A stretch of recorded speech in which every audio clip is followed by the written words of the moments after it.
Yung sinasabi ko, mga kababayan ko, it's either, kung pinoprotektahan nila, ganito yan eh. Makinig kayo mga kababayan ko. Sabi ko nga sa vlog ko kanina, kung mapapanood din nyo, mga kapatid, no, balikan nyo na lang. Idadawit nila si Pangulong Bongbong Marcos o ilalaglag na nila itong mga Ngayon, nagliligawan tong mga to.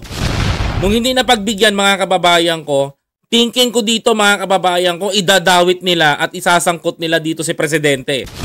Inaantay lang nila yung tamang panahon upang ilabas yung issue para magalit ang taong bayan.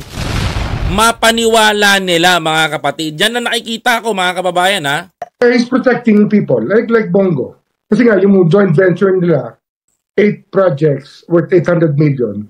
Laki oh. Doon sila simula lumaki. But they will not talk about it.